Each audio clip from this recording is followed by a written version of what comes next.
Hi everyone, welcome back to my channel. This is पुत्रोज मिमी with you.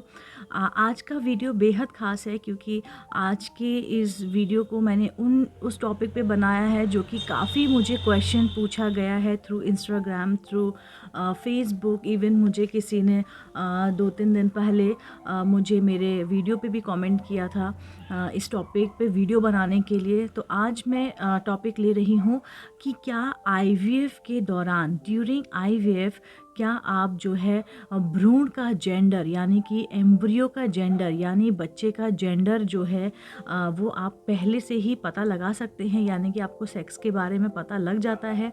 आप ये पता लगा सकते हैं कि आपको बेटा है या बेटी है, या अगर आपको बेटा ही चाहिए है तो ही आपको आईवीएफ कराना है, या बेटी चाहिए तो ही आपको आईवीएफ कराना है। तो इन सभी सवालों के जवाब जो है मैं आज ये वीडियो बना रही हूँ। प्लीज़ आप मेरे चैनल को बहुत बहुत प्यार दीजिए, मेरे चैनल को सब्सक्राइब कीजिए, क्योंकि ऐसे ही रिलेटेड जो धारणाएं फैली हुई हैं आईवीएफ रिलेटेड या प्रेगनेंसी रिलेटेड, जिनको नॉलेज नहीं है, तो मैं उन्हीं टॉपिक को जो है पिक करती हूँ और मैं उस पर वीडियो बनाती हूँ। अगर आप मेरे चैनल पर नए हैं तो प्लीज़ मेरे चैनल को सब्सक्राइब कर लीजिए, क्योंकि ऐसे ही इन्फॉर्मेटिव वीडियोस जो है मैं अपने चैनल द्वारा आप तक पहुँचाती रहती हूँ। So let's start today's video. जैसे कि मैंने बताया टॉपिक के बारे में, तो सबसे पहले आपको ये जानना होगा कि आईवीएफ होता क्या है। सो आईवीएफ यानी कि इन विट्रो फर्टिलाइजेशन, जो कि एक लैब प्रोसेस में होता है। ये एक फर्टिलाइजेशन होता है, इसका लैब में किया जाता है और इससे जो है एम्ब्रियो बनाया जाता है। तो एम्ब्रियो क्या होता है? एम्ब्रियो जो है लेडी का एग लिया जाता है और जो उसका हस्बैंड होता है उनका सीमन यानी कि स्पर्म लिया जाता है। उन दोनों को कंबाइन किया जाता है यानी कि मिक्स किया जाता है। ये लैब में होता है, अंडर एक्सपर्टीज़ होता है, और जब उनको मिलाने के बाद एक टाइम के बाद छोड़ दिया जाता है कुछ टाइम तक के लिए, फिर वो एम्ब्रियो बन के तैयार हो जाता है। एम्ब्रियो जब वो बन जाता है तो उसी एम्ब्रियो को जो है लेडी के यूट्रस में ट्रांसफ़र कर दिया जाता है, और बस इसी को हम आईवीएफ प्रोसीजर कहते हैं। तो क्या आपको इसका जेंडर पहले से ही पता लग जाता है? तो देखिए, जनरली इंडिया में ये लीगल नहीं है। आप जो है चाहे आपकी नॉर्मल प्रेगनेंसी हो, चाहे आईवीएफ थ्रू हो, चाहे आईयूआई थ्रू हो, आप बर्थ से पहले जो है बच्चे का जेंडर ना पता करवा सकते हैं और ना ही डॉक्टर आपको बताते हैं, क्योंकि ये कानूनी अपराध है।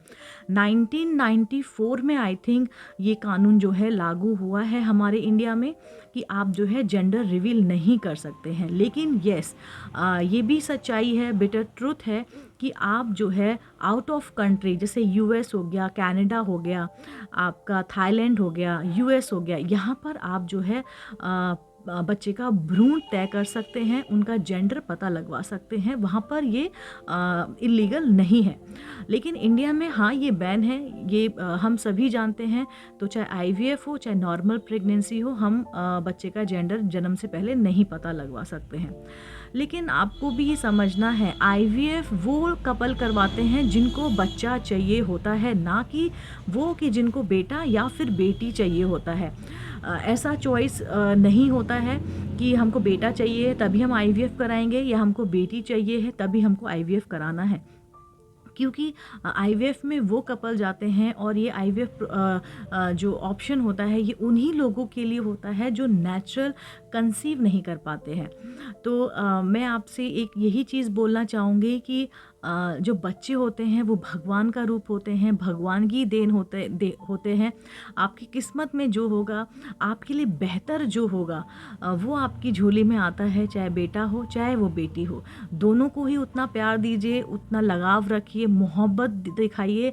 आज के ज़माने में बेटा हो या बेटी हो, दोनों बराबर हैं, दोनों कमा रहे हैं, दोनों पढ़ाई लिखाई कर रहे हैं, अपॉर्चुनिटी उनको सेम मिल रही है। ये परवरिश माता पिता की होती है। अगर बीइंग पेरेंट्स अगर हम ही जो है जेंडर में भेदभाव करेंगे कि बेटा है तो उसको ये देना चाहिए, बेटी है तो ये करना चाहिए, तो समाज तो फिर बहुत गलत करता है फिर बच्चों के साथ। तो हमें पहले मेंटली प्रिपेयर होना चाहिए कि हमें बायस नहीं होना चाहिए बच्चों को लेके, चाहे वो बेटा हो बेटी हो, दोनों को मोहब्बत दीजिए। ज़िंदगी ऊपर वाले की देन है। आप और मैं कोई नहीं होते हैं डिसाइड करने वाले, आप और मैं कोई नहीं होते हैं कि हम जो हैं बेटा है तो हम रखेंगे, बेटी है तो हम ना रखने की ख्वाहिश करेंगे। क्योंकि कहते हैं कि बेटियां जो हैं खुदा की रहमत होती हैं। खुदा ने, ईश्वर ने हमें बहुत प्रेम से और बहुत प्यार से बेटियां दी होती हैं, और बेटे भी कम नहीं होते हैं, बेटे भी लाइक बहुतों की ख्वाहिश होती है। तो आप भगवान से मांगिए, ना कि अगर आप आईवीएफ करा रहे हैं ये सोच के बिल्कुल भी मत कराइए कि मैं आईवीएफ कराऊंगी तो मुझको बेटा होगा और या बेटी होगा। क्योंकि आईवीएफ वही लोग करवाते हैं जो हर जगह से हार चुके होते हैं, थक चुके होते हैं, नेचुरली उनको कंसीव नहीं होता है, या उनको कुछ बॉडी में प्रॉब्लम होती है, बॉडी में डिफ़ॉल्ट होता है, बहुत सारे सर्कमस्टांसेस होते हैं, वो लोग जो है आईवीएफ के लिए जाते हैं। तो प्लीज़ इसका मजाक मत बनाइए, इसको अदरवाइज़ मत लीजिए। इसको जो है एक साइंस ने इतनी तरक्की की है हमें खुशियाँ देने के लिए, तो उस खुशी को खुशी ही रहने दीजिए। जेंडर में डिवाइड करके, उसमें भेदभाव करके, आप प्लीज़ अपने दिमाग से सबसे पहले तो आपको ये निकाल देना होगा कि हमको बेटा चाहिए बेटी चाहिए। ऐसा कुछ नहीं है, भगवान ने जो लिखा है वो आपको मिलेगा, चाहे नेचुरली मिले चाहे आईवीएफ के थ्रू मिले। मैंने बहुत सी जगह सुना है, या मुझे किसी ने एक ने कमेंट भी किया था कि मैम ना हस्बैंड वाइफ दोनों वर्किंग हैं and they are planning for IVF. तो मैंने उनसे क्वेश्चन भी पूछा कि आपकी शादी को कितना टाइम हो गया। देन दे सेड कि हमारी शादी को जो है लाइक 2 साल हो गए हैं, मुझे एक बार नेचुरली भी कंसीव हुआ था पर हमने एबॉर्ट करा दिया।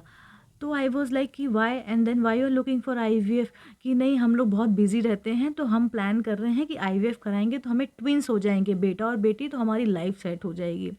ये सुनने के बाद मुझे बहुत बहुत अफसोस हुआ और मुझे नहीं समझ आया कि मुझे उन व्यूवर्स को क्या रिप्लाई करना है और मैं उनको कैसे समझाऊं कि आईवीएफ कौन लोग करवाते हैं, कितनी उम्मीदों के साथ जाते हैं, और आपको भगवान ने मतलब तोहफ़ा दिया, आपने उसको जो है रिजेक्ट कर दिया।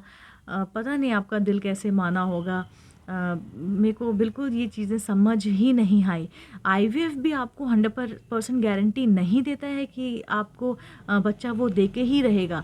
उसमें अगर आप प्रेग्नेंट भी हो गए हैं तब भी चांसेस होते हैं आपके मिसकैरेज के, क्योंकि मैंने जैसा कि बताया आईवीएफ वही लोग कराते हैं जिनको बहुत ज़रूरत होती है। तो अगर आप नेचुरल कंसीव कर पा रहे हैं और आपको कोई प्रॉब्लम नहीं है, बॉडी हेल्दी है, बॉडी यंग है आपकी, तो प्लीज़ गो फॉर नेचुरल। तो बहुत अच्छा है, आपका पैसा बच रहा है, आपका इतना आपको जो मेंटली उससे गुज़रना पड़ता है, फाइनेंशियली आपको इतना गुज़रना पड़ता है, उन सब से आप बच रहे हो। आपको तो भगवान ने बना बनाया तोहफ़ा दे रहे हैं, तो आप प्लीज़ झोली भर भर के लीजिए, आप झोली फैला के लीजिए। आईवीएफ मैंने बार बार बोल रही हूँ उनके लिए है जो हर जगह से हार चुके हैं, थक चुके हैं, उनके लिए एक आखिरी उम्मीद होती है आईवीएफ। तो आई होप आपको ये मेरा वीडियो पसंद आया होगा और समझ भी आया होगा। और प्लीज़ जिनको नॉलेज नहीं है, जो आईवीएफ को आज भी ये समझते हैं कि आईवीएफ में लड़का ही होता है या लड़की ही होते हैं या फिर उसमें किसी और का बच्चा कैरी किया जाता है, तो प्लीज़ उनको ये वीडियो शेयर कीजिए। होप कि उनका भी दिमाग थोड़ा खुलेगा, उनको भी थोड़ी नॉलेज मिलेगी। तो जो लोग कभी कभी शर्म के मारे या फिर डर के मारे, या उनको बहुत मिसकंसेप्शन रहता है आईवीएफ को लेके, तो अगर वो करवाना चाहते हैं तो वो खुले दिल से आईवीएफ करा सकते हैं।